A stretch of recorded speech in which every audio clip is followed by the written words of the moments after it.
And welcome to Let's Talk Houston. And I am your host, Dr. J. Lynn Hill. And welcome to Let's Talk.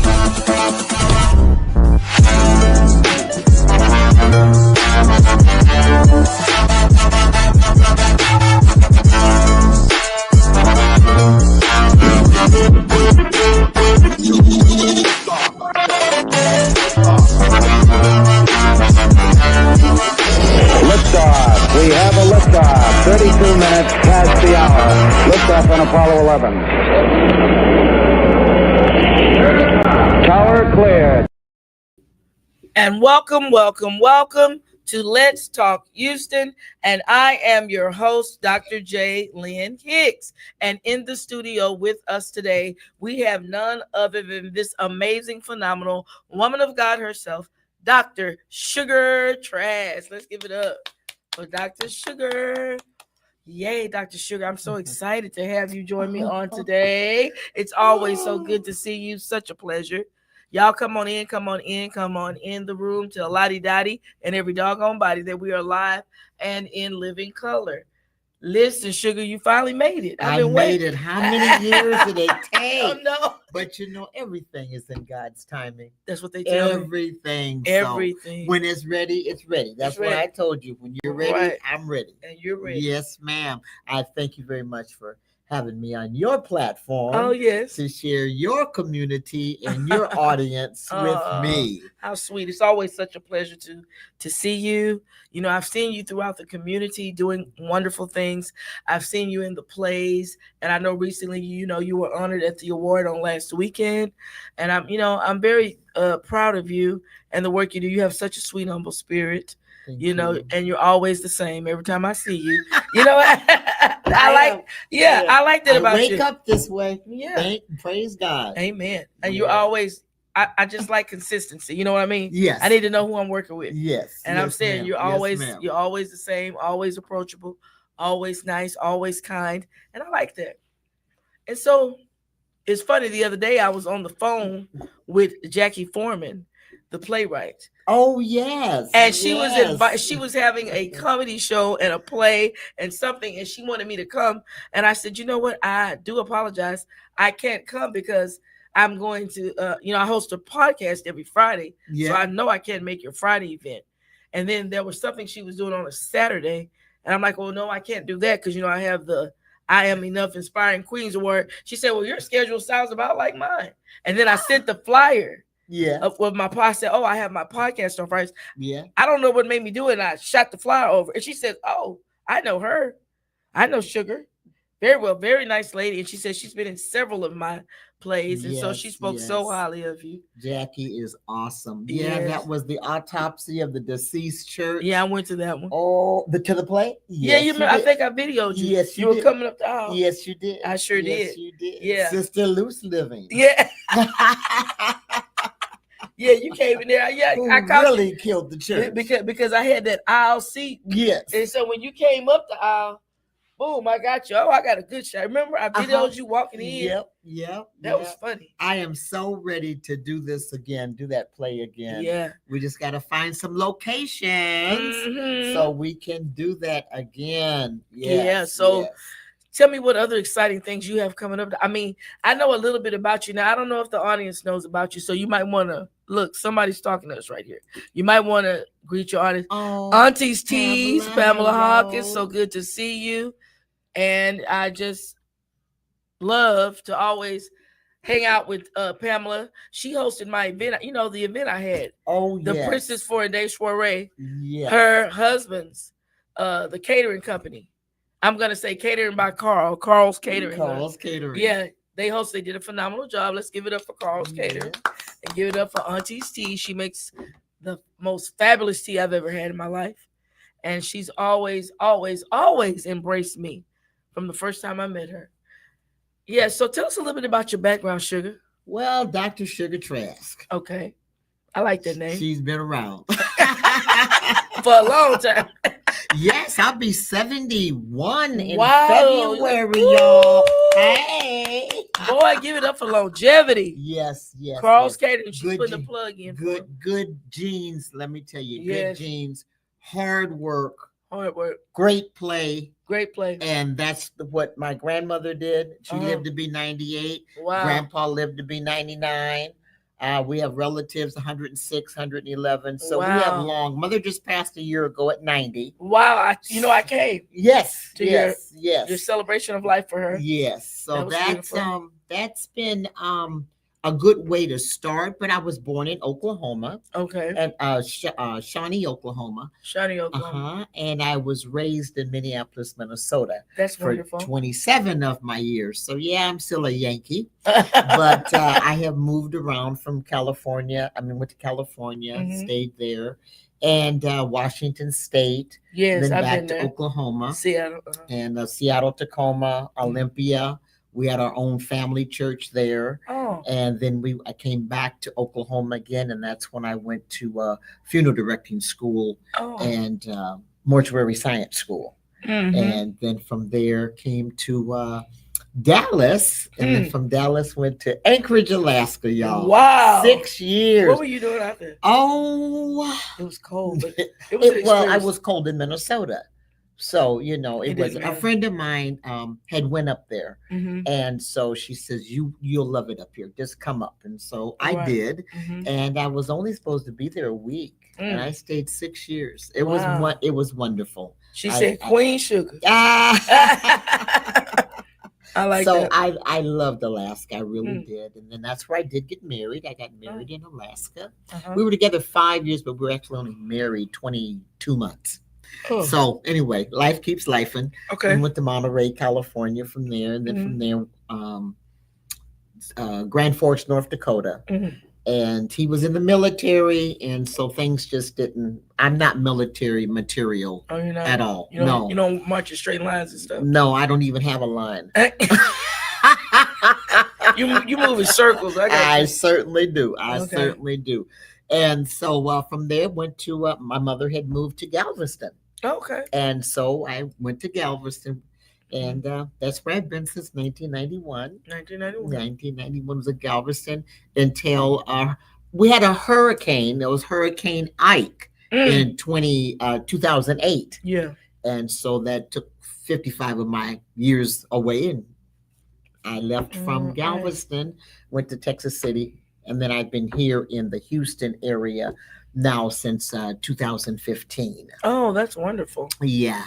So it's been a great life. Yes, it is. I'm celebrating, y'all. 28 years of sobriety. Yay! Look at her. My 28th sober Thanksgiving. That is wonderful. One prayer at a time. Not one relapse at all. Not one relapse. Yes. And it's just so funny, after 5 suicide attempts, it came to my mind, you know what? And I want to let y'all know, I was a Christian, born again, spirit-filled, tongue-talking Christian, worked hard in the church. Yeah. But when I relapsed, I relapsed. Yeah. But it was just amazing to know that after 5 attempts, I just said, you know what, sugar, this is not your life.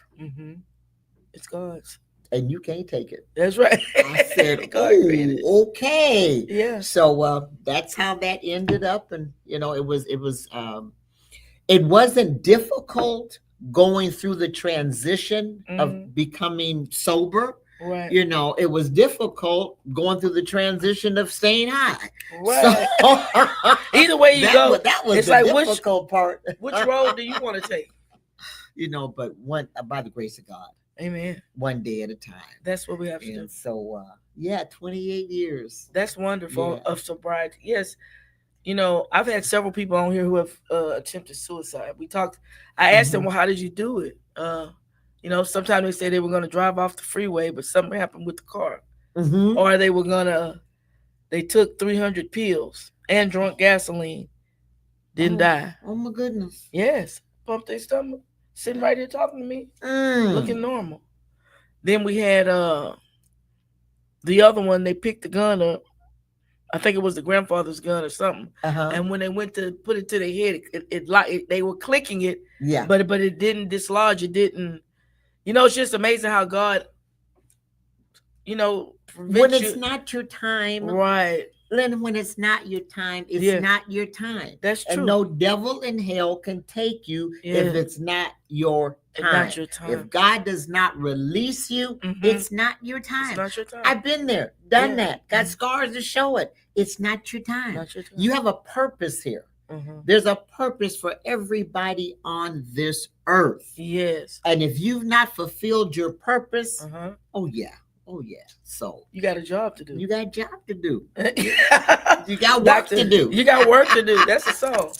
Oh, yes, it is. I think in terms of songs, I hear music or something. Always. Yeah, I got work to do. I got work to Dr. do. Jacqueline Horton Cobb, I just love her so. Oh, yes. My mentor, friend, sister in hello. Christ.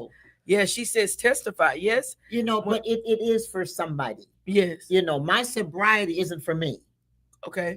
My suicide attempts weren't for me. No. It's for somebody else. I am a voice for those that don't have a voice. Yeah, cry. Because see, God knew if I give you this voice, and I let you live through this, you're gonna tell somebody about my goodness. You're gonna tell somebody about my grace. You're gonna tell somebody about my mercy. Right. You're gonna tell somebody how you tried, and failed. It was, and I tell you, I failed. I failed. I certainly did. And I said, I can't even succeed at suicide. No, something's wrong with this picture. It wasn't meant to be. Let me do something else. Please. And I've been doing the something else ever since. Well, I know you have the spices that you do the business of.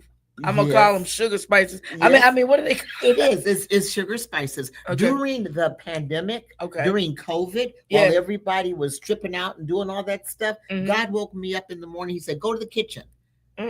I said, "Go to the kitchen." Okay. So I got up. I thought maybe there was a pot on the stove that had been left, or something had happened, or I didn't know really what to think. So I got up and I went to the kitchen. Okay. And I kind of stood in the middle of the kitchen. I says, "Okay, God, I'm here." He said, "Open up your pantry." Yeah.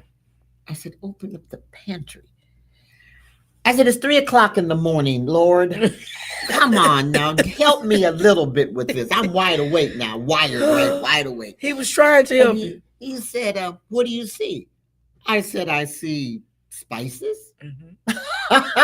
What did you want me to see? What do you see? And I says, "Okay, now this is starting to be kind of baffling now." I said, "I see spices."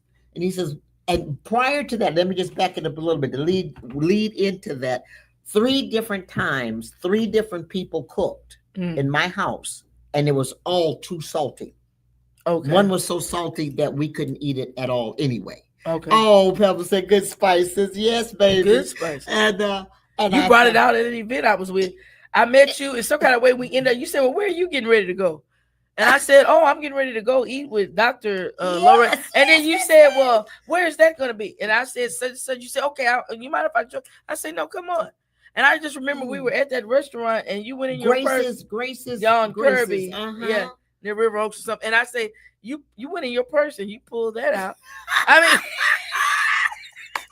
mean, they tell me if you stay ready, you don't have to get ready. That's right. That's a marketing tool. You had your spices right there. That's right. Put a little of that on there. Did. Yeah, I remember and that. So I says, "Okay, now just kind of tell me a little bit more, God. What do you want me to do?" We've had salty food. Okay. He says, "I want you to create some spices." I said, "It's 3:45 in the morning. You want me to do what?" He said, I said, "Well, okay, but what?" And he said, "Now go back to bed." Yeah. He didn't say do it right there, but he gave you the word. And I thought, now you want to lay me back down. After I'm up, walking around. And, woke me up doing all this stuff. Now, we're in a pandemic. People's rights, things is going on. Things is happening. Nobody's going anywhere. You want me to create some spices? That's what he said. Oh, my goodness. So that's how sugar spices, no salt, no sugar, no additives, no preservatives, healthy spices. I have a mild, I have a hot, I have a hickory, I have a garlic pepper. Wow. I have a garlic lemon. And I put everything away about for 14 months. I went through a state of depression and I didn't do anything at all. I didn't do anything. I put everything aside. And then he says, "Did I tell you to do that?" We have a great understanding and we have great communications together. Yeah. And I says, "God, no, you didn't." He said, "Well, then why did you?" I said, because I didn't know what direction to go. He says, well, listen to me. I'll tell you what direction to go. I want you to start your spices back up again. Okay.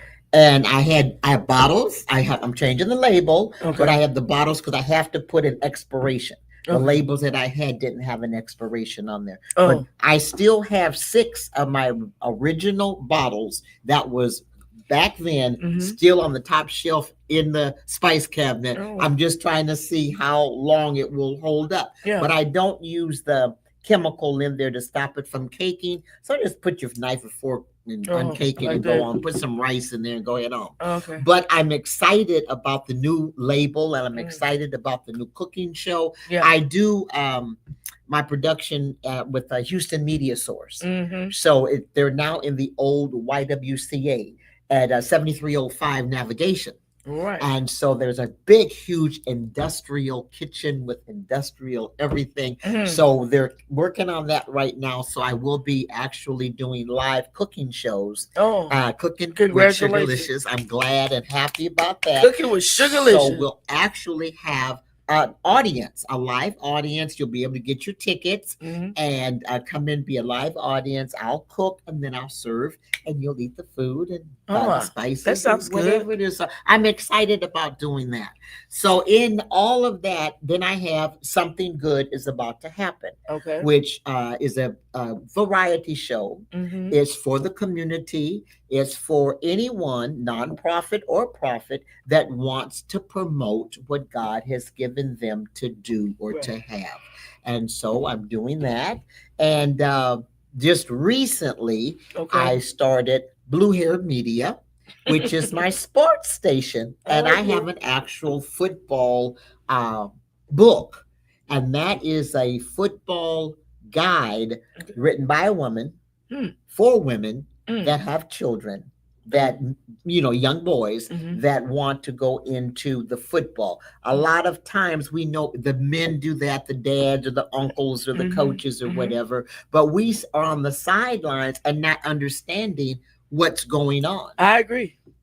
So that's something that I'm working on as well. So my mind is going back to when I initially met you. Didn't you have a podcast or something you were doing in the studio? What was that? That's still that was the TV.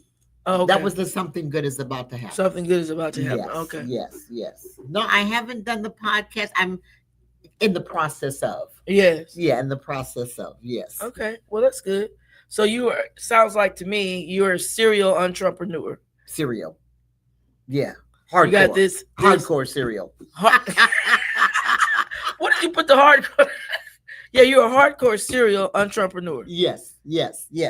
So your energy, I mean, you're creative. In my sleep, yes. Yes. I had to be creative to think of these spices. That's what I'm saying. And you got your spices, you got your something's good about to happen, and you got your cooking show, then you got your massages. We didn't mention that. Oh yeah, I am one of the top 5 massage therapists in the state of Texas. Oh wow! In the state of Texas. In the state of Texas, I am very good, very very good. In the whole entire state of Texas. Yeah, we did we had a competition, and I was one of the top 5. That's beautiful. Yeah. I didn't know you were top 5. That was exciting. Yeah. So I like to do the deep tissue, and I like to do the sports massage. But my real baby is doing post operative, people that have had the bariatric services, procedures done, and they have needs and a lot of massage therapists don't like working on the heavy people because they feel they can't get in there. But I lift that bad boy up and I get into it, honey. Yes. And then prenatal and postnatal massage. So I start with the little infants while they're still in their mommy's tummy. And then you can do that. Yeah. While they're in there? Yeah. Oh, you can feel them. Yeah, you can feel them in there. So they know my hands. Whenever we meet again, they remember my hands. Oh. I was always so ashamed of my hands because they're very large. Like my ring fingers are 13. It is? My baby fingers are 10. And I couldn't figure out, God. So when I lay hands on y'all, I lay hands on you, okay?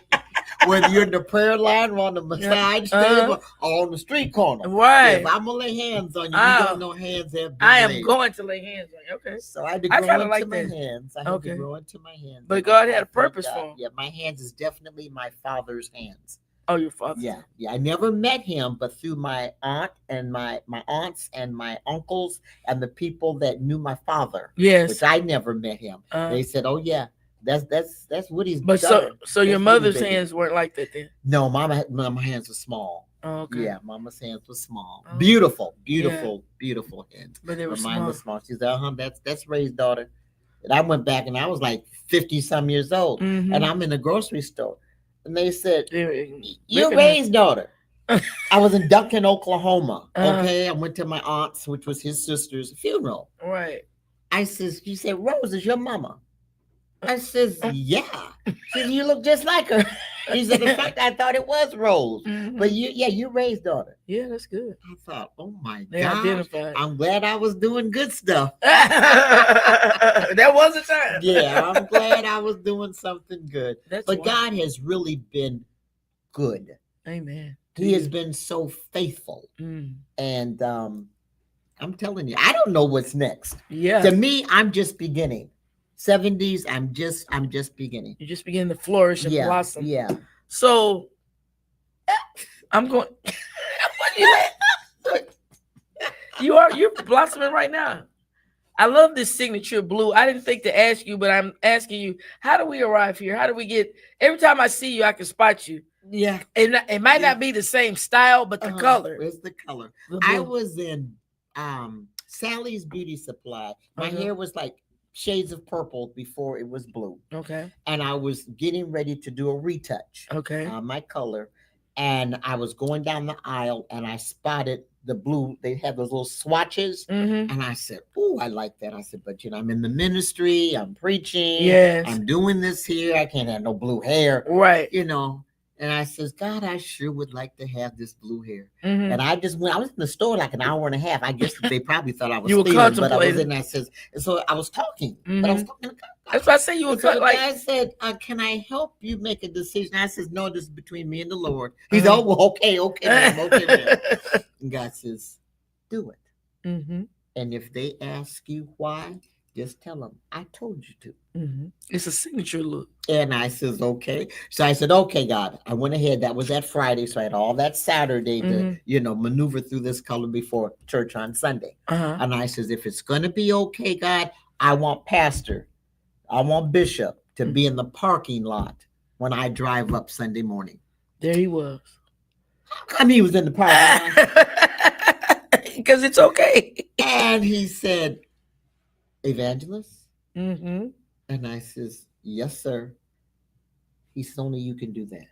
I said, "Does that mean I can pray this morning?" Yeah. It's my time to pray, right? Yeah. I said, "Okay, I can pray." Yeah. He says, "Sure." It is cute, though. I said, "Okay, God. Now, if First Lady is in the front row when I go into the still church, asking. I'm still asking. I just needed to make certain because I wanted to preach. I wanted to pray. I wanted to be in the prayer line. I didn't want no problem because of my blue hair." And so when I walked in there, she said, and she looked up at me. She said, "Okay."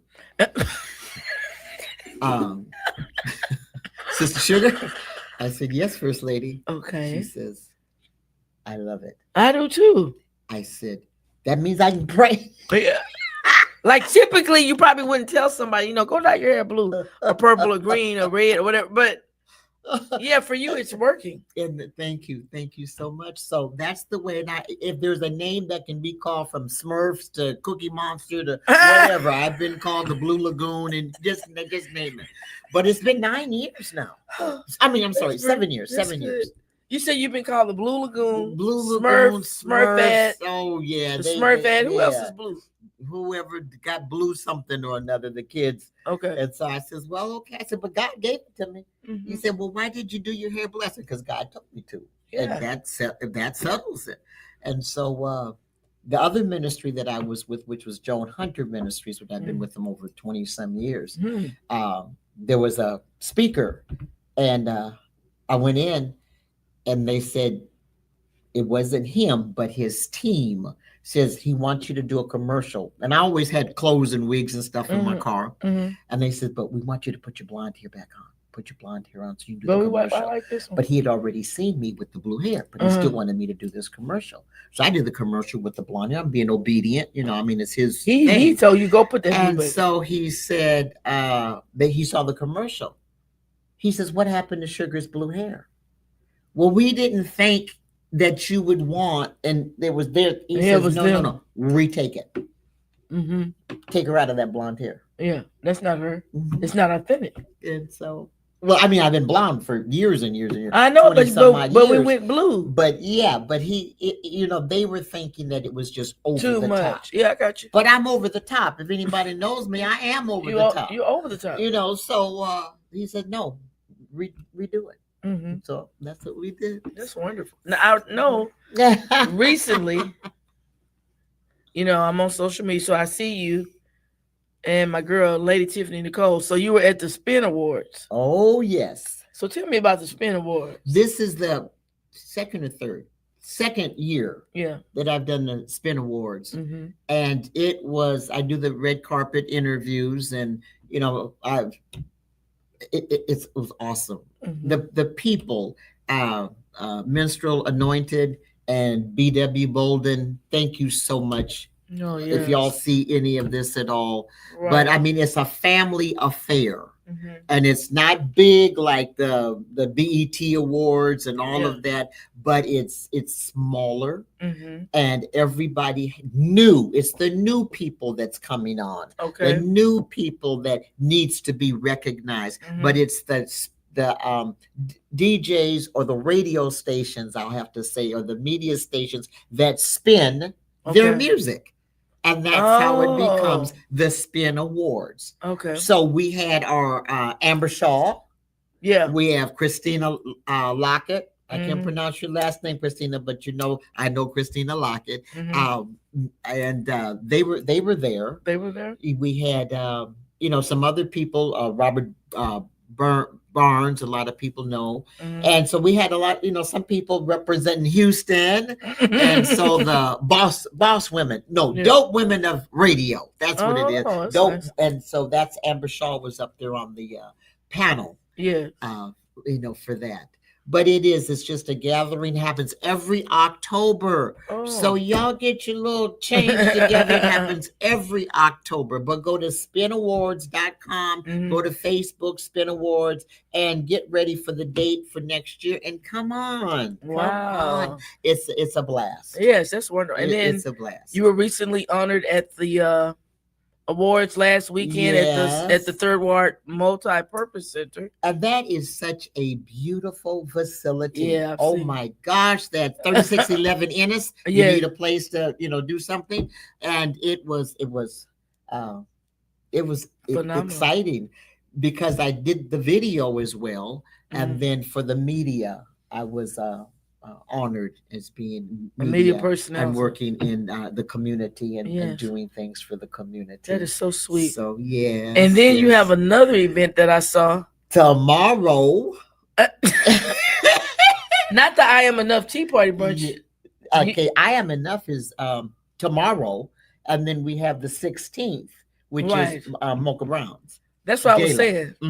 I saw the flyer. That's what I was saying. Yeah. For the Mocha Brown Gala. Yeah, we need to shout out. You just never know who's watching you. Yeah. You think that but see, even the word says what you do in secret. My God. God will openly. That's a word. Yeah. And so you just never, and it's an honor for me that these young women recognize and want to honor someone that is doing something for the community that's been around for some time. Yes. And it's an honor. I feel you're right. Really you never honored. know. Yeah. You never know who's watching you. Never. And then you get a text, an email, or a message on Facebook. Yeah. And you're like, I've been nominated for this. Or I've been nominated for that. Yeah. But then sometimes you might have crossed paths with some of the people that nominate, and then sometimes it'll be a person that you're not really connected to, and they'll sing, and you'll be like, "Wow, thank you so much for that." Yeah.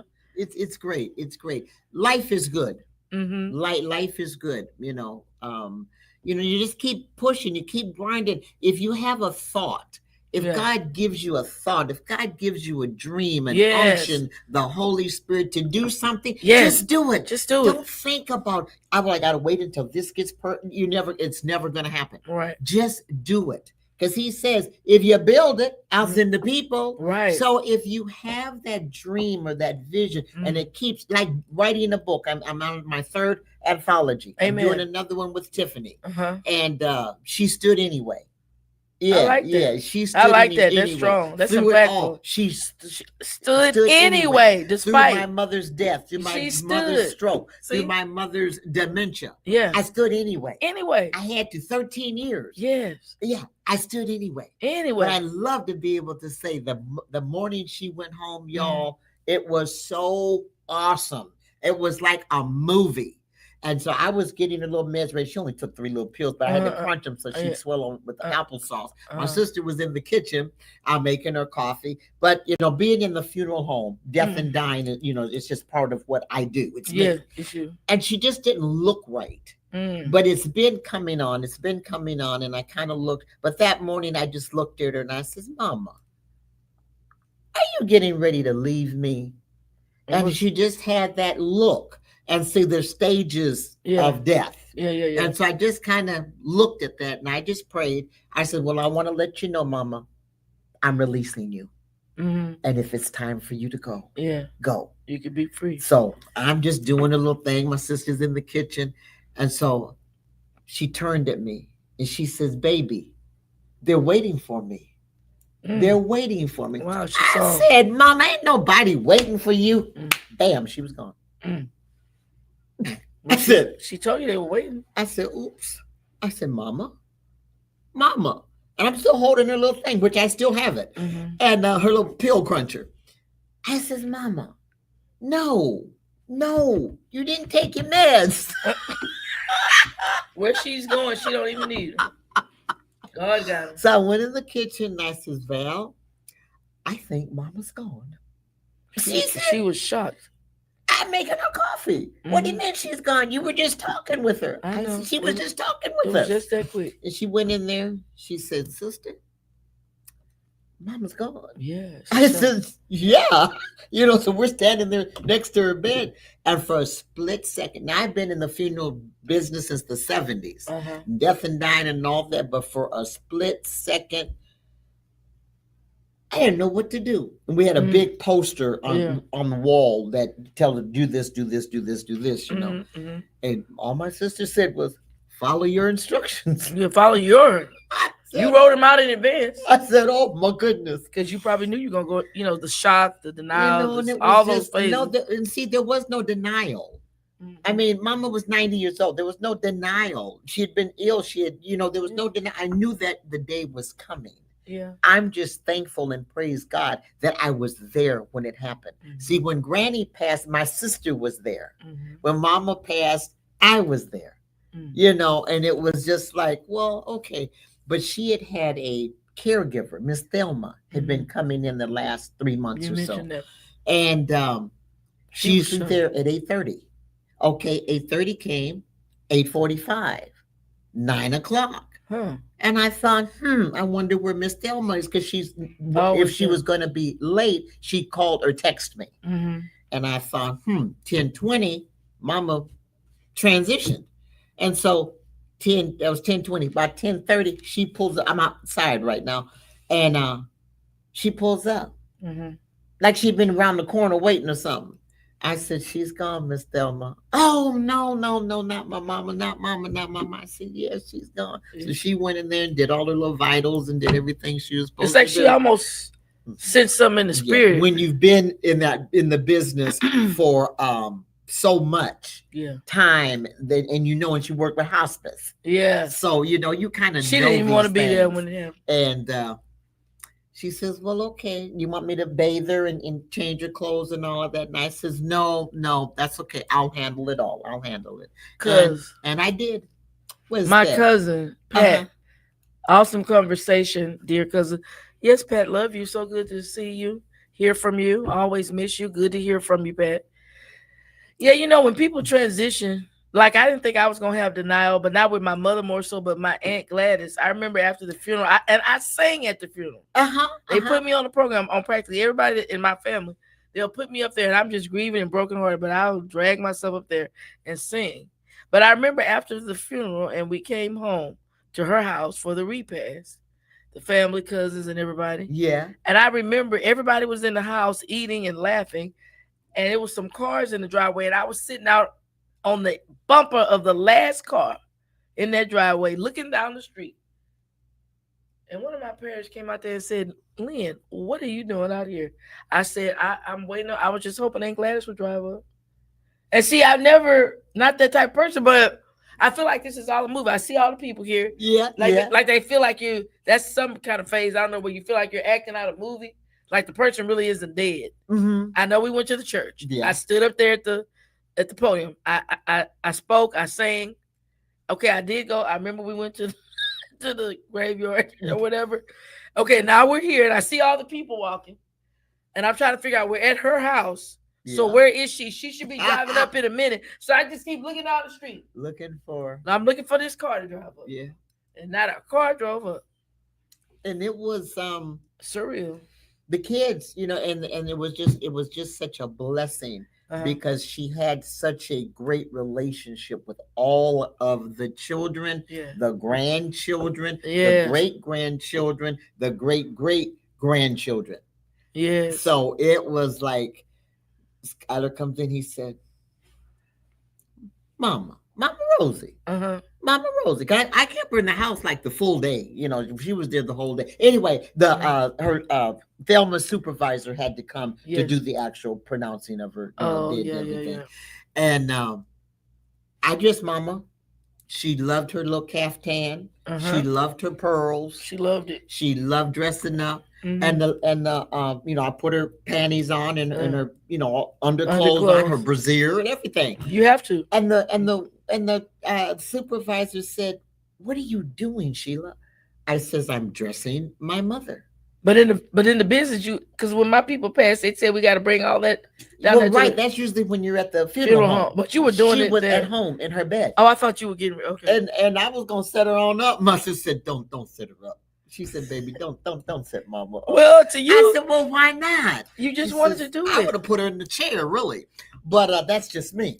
So she says, "No, just kind of," and I kind of like just propped her up a little bit, and she was just had a smile. She's sitting there, and so the kids came by, and then the neighbors, they came by and everything, and it was just like such a celebration. You know, we had already had her home going. Then the hospice people, they came, and they wanted to pray and wanted to know if I was going to be able to, was I going to be okay. I said, of course, my mother wouldn't have this any other way, right? Nor would I ever have anybody else touching my mother to do anything that I'm in the funeral business. Yeah. That's what I do. That's what you do. And you can't, I don't need your help to do any of this at all. Okay. So it was really pleasant.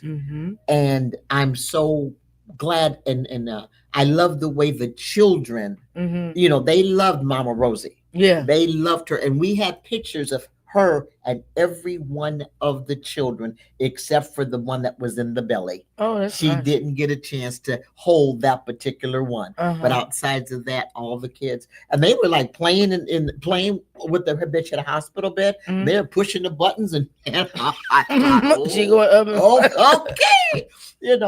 Kids are different. Let them do. And they climbed up in the bed, and the Skylar said, "Mama Rosie's in heaven." I said, "She sure is." He says, "This body is finna go in that dirt." He was 6 years old at the time. Wow. Yeah. But she was in heaven. Yeah. So he was telling the other children what transpired. She said, her spirit is in with Jesus. Yeah. She's up there with her mama and her daddy and her son and all the other babies that we have. Reunited. There's a song and it feels so good. Yeah. But it was just, it was remarkable how well he was able to explain that to his older siblings, cousins. Yeah. He explained it. My cousin says she sings beautifully at every funeral, wedding. Yeah, I sang at your sister's wedding. I've sang at several family members' weddings. Yes. I just try to be, you want to be an instrument, a vessel. But that's a gift. That's a gift. And people think, well, you got to do all this big and big and big. No, it's some of the small gifts that God gives us, because that's a gift to be able to do that and not break down. It's a gift to be able to minister, because that's what you were doing. You were ministering to the spirit. Yes. Yeah, you were ministering to the spirits of those that were there. Yes. Yeah. And when you know that and you understand that, it makes it so much easier. Yes. Yeah, it does. It makes it so much easier. Yeah, it's great. So what do you have coming up, Miss Sugar? You got something? Well, let's see. I am going to be going to Minneapolis, where I was raised, for the Thanksgiving. That's wonderful. I'll be going there. It'll be my second year going there. And then when I get back, I'll be getting ready to start the live cooking show at Houston Media Source. And then I have my own channel, which is on mystreamingvideo.net. mystreamingvideo.net. I have Something Good Is About to Happen, Sugar's Entertainment TV. Wow. And then Cooking with Sugarlicious, which is shown on Roku, YouTube, and then the other social media. Cooking with Sugarlicious. Yes. It's delicious. It's nutritious. It's created by Sugarlicious. I told you, I'm like this all the time. I'm so happy. It's delicious, it's nutritious, and it's created by Sugarlicious. Yeah, that's gonna be living in rent free in my head, as they say. I like it because it rhymes. I like rhyme and rhythm. Yes. Somebody, any songwriters out there that wants to do a little jingle? I love you too, cuz. Oh boy. Thank you. I try. When you like get a gift from God, and it's sacred to you, and you cherish this gift, you want to be in good standing, right standing with God. So you ask him, I want to be sure to take care of this gift while I'm here on earth and utilize it, use it for your glory. So that's what I have done I've been singing over 40, 50, I forgot. I think I started as a teenager. I'm now 60, so. Whatever that is, it's probably 50, going toward 50. I don't know, but I've been singing a long time, getting up in front of people on a mic, push me out. And I was the type, I always wanted to be in the background. And I kept trying to hide. I would try to hide. Especially if I go to a new church, when I would first go, I say, okay, the people don't really know me yet. I don't want them to know I can sing. So I would try to go find another role, like get to the back. I would always be asked to come down. Come down to the front. Okay, God, there they go. They starting already telling me to come down there. Because, see, I'm short, and I thought, because I'm short, people like to move me to the front a lot.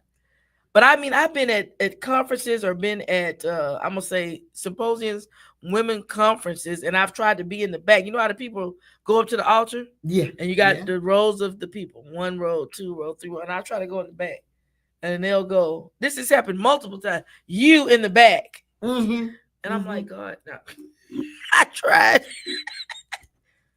God is tired of you being in the back. You need to come to the front. Oh, he has spoken. It's like they would this would happen all the time. It's like, God, it's kind of like, when I was coming up, they would tell you stuff like, little girls are to be seen and not heard. Or, you need to carry yourself. Like, don't be boisterous, What did my mama used to say? Little stuff like whistling women and crowing hens don't come to. Just all kind of little sayings. So I thought a lady or a young lady should, be prim and proper. Don't draw too much. Now I like clothes and stuff though. But as far as like just being in the front of everything, trying to be up in the front all the time, I was trying to go to the back. But God kept pushing me up to the front. And every time I go to a new church or a new, I'm going to say job, I try to kind of fall back, but then I'll get, again, pushed to the front. Pushed to the front. Oh, you know Patricia. She was at your Isaac Cardinal. That's your friend. She was at your mama's thing. Yes, she was. Yeah. Yes, she was. My cousin is really on here. Okay. Yes, Pat, we're going to continue to let our light shine. I want you to continue to let your light shine. And I believe we all have different gifts. Like my gift might be singing. And then yours, and I pray as well. And then yours is the spices and the cooking. I'm talking, speaking, yeah, the writing, speaking, all of that. And the blue hair. Yeah. You have to have courage and it's a boldness got to be in your spirit. You know, people have said that you're really bold to be having that blue. Well, it was given to me. Mm-hmm. So I didn't need boldness once God gave it to me. I didn't think anything. I didn't think anything about it. But God gives me things. I need boldness. So. Yeah, but He'll give me the gift to sing, but I got to have some type of something to stand up there. Yeah. And do it. But when I stand up there, I feel once my mouth opens, I feel free. That's the same way with speaking. Yeah. You know, up until that time, but once I get that mic, I'm cool. It's over. Just don't. I won't stop. Like once you put that blue hair on your head, it's the same thing. You were just as free. You weren't worried about what anybody had to say. I mean, after Pastor and First Lady gave you the green light, it was on. Yep, that's it. But you know, I don't need to have validation. I mean, if God gave it to me, had He not spoken to me in Sally's Beauty Supply, I probably wouldn't had. Right. But because He did, and then when I clicked into watching, I travel, you know, and everywhere I travel, I go to beauty supply stores looking for blue hair. Okay. And 90% of the time, they have it. The blue hair has gone down to $9.99, $19.99, $15.99 because nobody bought it. I had one that was so dusty. I said, "Babe, you should just give this to me." I said, "This is from last Halloween." Did they give it to you? Yeah. Yeah, yeah, it was last Halloween. But yeah, but you know what? The blue becomes you. Thank you. Thank you. It's pretty. Thank you. Now everybody, like, if I try to put it on, I don't think I can put it on because it's just not who I am. Right. And see, I can't do just, you know, black hair. Mm-hmm. You know, just I've never worn. You've never? Okay. No, my natural hair is a dirty dishwater brown. Mine is kind of like that. So I've started coloring my hair at 15, and I've colored it all the way through. I mean, I put a rinse on it like a black or a blue black, but the blue black still looks black. It doesn't look blue because how the light hits it. It doesn't have the hint of blue. It's not strong enough to really. Yeah, because when I used to go to the hair salon, those owners would tell me, "Yeah, your hair is a dingy brown, and it's this, that, and the other." And I say it's from the sunlight or the kill. I don't know why it's that color. And then I said, "But there's nothing I can do about it." Yeah. He said, "Yes, there is." I said, "What?" He said, "Diet." Yeah. I mean, that's what he wanted. Being a hairdresser, you know, I'm around everything that you need. Yeah. So you just automatically try this new color. I love the burgundies. My cousin said beautiful blue. Oh, thank you. There's not a color I don't think that I have not been. I think I've been pretty much every color. You changed a lot of color. Oh, yeah. Oh, I didn't know. Yeah. I thought this is just... No, usually September to May, I'm in the reds, the burgundies, the plums. No, I like those. And then May to September, I was in shades of blonde, all different shades of blonde, and then a little bit more red. And then it zoomed around to I had like a lavender. Then it's been blue. Yeah. Yeah. So now I change my hair all the time. I'm a hairdresser. You know, we're always doing... You do hair? Yes, ma'am. I keep hearing you say that. I said, why does she keep saying she's a hairdresser? Yeah, I'm a hairdresser. You know, they say hairstylist now. Yeah, but I still press and curl. Oh, yeah. Well, yeah, they got all those Marcel irons, but yeah, I like people that can press. You know, press and curl. But wait a minute. Okay, so you do the hair, the spices, the speaking. Massage. Author. Oh, funeral business, you said? It's a lot going on here. A lot going on. I mean, but you have to realize, I'm not 40 years old. Yeah. So I'm 70. I'll be 71 in February. So that's a lot of time to be able to do the stuff that, and I'm not finished yet by no means. Okay. Oh, I never thought you were. No. There's still a lot God has for me to do. Huh. Yeah. I have to go to Africa and ride an elephant. Yeah. We all. And ride an elephant. That's true. They got elephants in a lot of countries. Yeah. But I'm gonna ride mine in Africa. You're gonna ride yours in Africa. Yeah. I mean, I can't believe it's 8:25. Oh my goodness, how time flies. I know it. And yes. Hey D. Oh my goodness. Hey, look at Patricia. Dr. Sugar is one What of a kind? Of a kind. Yeah, if anybody can pull it off, she can. Oh, and she put a little heart in the check. oh my goodness. My cousin said, "Beautiful blue." She thanks me, my mother, for the life lessons that she gave. Yeah, she gave good advice. Yes. Yeah, I'm thankful for the memories. Yes. And you know what? That's what gets us through. You know, because even now, well, yeah, even now, I had a set time that I would go in and check on mom and, you know, make certain her covers was up on her. She wasn't too hot, wasn't too cold, you know, and I'm still getting up at those times. Right. And her 3:30, I haven't changed that alarm. It still goes off at 3:30 in the morning. In the morning. I like to get up early. My sister says, "Are you going to ever change that alarm?" I said, "Probably not. Probably not." So you get up, do you meditate or pray or read? Well, I pray, I meditate, I check the place. You know, when we were in the house, but now we're in the apartment now. But when we was in the house, I checked the stuff. I'd get up, get some water. You know, when Mama was still living, I'd get us a snack. I said, "Mama, you want a snack?" She said, "Yeah, bring me a snack, baby." So we'd have our snack. But I still have the alarm set for 3:30, and then I have alarm set for 6:30.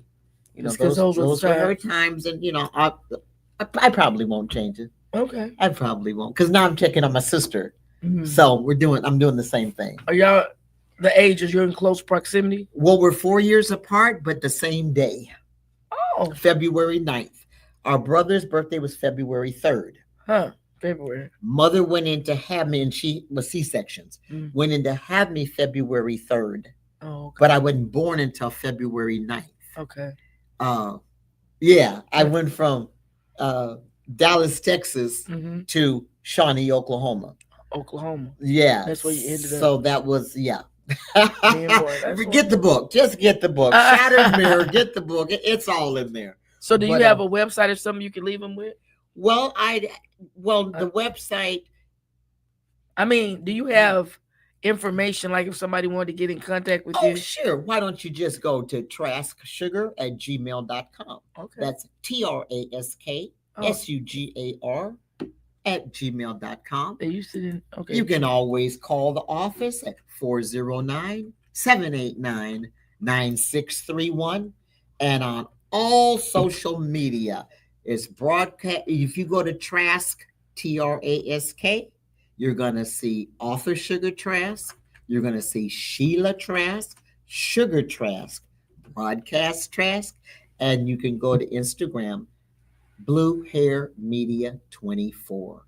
Wow. That's Blue Hair Media 24. I'm just gonna do this. If you'd like somebody like me to come in and speak, share my testimony, share my books, just cook. The holidays are coming, and I do catering, so you know, get with me in enough time. Or if you would just like to be a guest on my TV show, get in contact with me. That's trasksugar@gmail.com, or go ahead and you can call and text me 409. Oh, you want me to put that? 789 409 9631. That's 409 789 9631. 631 409 789 9631. Okay, well, there you have it. Dr. Sugar Trask, live and in living color. Let's give it up for Dr. Sugar. Thank you. I mean, this has been so motivational and inspirational. I like to hear these types of stories because I feel like my life is just beginning in many aspects because I'm doing different things. Like the podcasting is different. Yeah. Because, you know, I went to college for education. However, I've been doing that a while.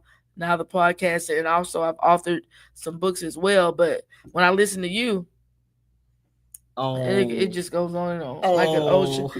So I might be a hairstyle. You might look up, I'm doing hair. You never know. You never know. You never know. You really never know. But once again, God puts that into you, that dream, that vision, that book. You don't know where to start. Contact me. I can help you get over that hump of not knowing. You know, and be for certain that when God gives it to you, can't no man take it away. Amen. Even when I put the spices down, like he asked me, who told you to do that? Right. Oh, well, nobody. Well, then why did you do it? Why? You know? I don't know. I feel like I'm getting nervous about this.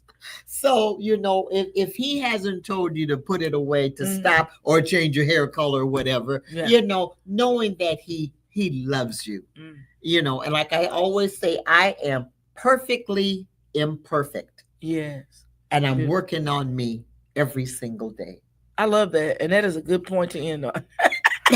Yes, I'm perfectly imperfect and I'm working on me every single day. And I too join you in your quest for this imperfected perfection, because while we're on this side, I don't believe we can be completely perfect, but we strive to be more like the one. There's only one that's perfect. Who is perfect. And that's the one without sin. Yes. So we can't be perfect. No, not on this side. But one day, one of these old mornings. So listen, you all, just remember, we're coming up on the holidays. I know they say that many times during holiday season, depression is at its highest. I know Christmas. I love Thanksgiving because to me it kicks off the holidays. But I know it's around. They say the suicide rates, I think, go up in December, etc. And we just have to remember to always love ourselves. I am a self-love advocate. I believe in, making time for yourself, loving yourself, nurturing yourself, rejuvenating yourself, replenishing yourself, because you can't pour from an empty cup. And so, as I always say in parting, remember to make yourself a priority. Do something nice for yourself, because God loves you, and so do I. So that means you're going to get a massage. I have a membership to the massage, but I am. You're right. I do. I need to make my appointment to go. My table. I have my chair. You have everything. Okay, I'm gonna have to get a massage. Yes. See what you're about. Yes. So remember to always make yourself a priority and do something nice for yourself, because God loves you, and so do I. Toodles. Bye-bye.